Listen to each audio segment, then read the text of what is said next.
Hi, what we've got today is the Samsung SmartThings multi-purpose sensor. It says here on the box that you can know when your doors and windows are open or closed. This particular device is a 3-in-1 sensor, so it incorporates your temperature, it incorporates open and close sensor, and it also does accelerometer. So it's good for triggering your aircon, it's good for knowing if somebody's come through your doors, also if somebody's knocked your front door. Anyway, let's open the box.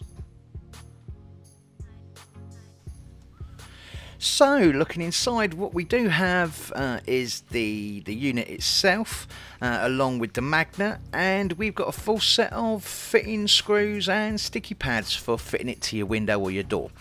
What we've also got is the Samsung manual, which does cover all of the regular setup, troubleshooting information. If we turn it over, what we've also got is we've got the placements, we've got suggestions, and we've got the statement that it does work with SmartThings, which obviously would apply. We've got a standard 1-year limited warranty. But if we have a look at the unit itself, what we've got is the main part of the unit, and we've also got a magnet, which it's quite important to state that each of the magnets and the reed switch does have an orientation line. This orientation line, if you don't get it right, it will fall off. Essentially, it won't fall off the door or the window, but as you can see, you've got to line them up or it just won't work, and the device will think it's constantly open. But if you keep them together, you really can't go far wrong. But if we unclip the back, what we've got is a normal mounting template for working out where you're going to put it. But I do suggest you use the sticky pads. We've also got the tab on the side of the unit. What this is for removing the piece of paper from behind the battery. The battery in itself is a Panasonic CR2450 cell. These are pretty much the go-to cell. So if you're going to buy some, I would suggest you buy them in bulk.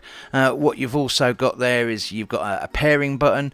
If you put your device next to your hub and then go on your smartphone app and you select it to connect, what it will do is it will then add your device to the SmartThings application, and then you can use it. But like I said, don't cheap out on batteries. You can get a packet of 10 from something like Amazon for something £10 or something like that, but you can probably get them cheaper off of eBay. I do suggest shopping around, but if you're going to use these batteries, please make sure that they're Panasonic versions. The Duracells won't fit, and a lot of the Chinese knockoffs, they're just going to drain their battery really quickly. I've had a couple of these, and you know, the batteries don't last very long, a couple of months anyway. So there we have the Samsung SmartThings multi-purpose sensor. See you next time. Bye bye.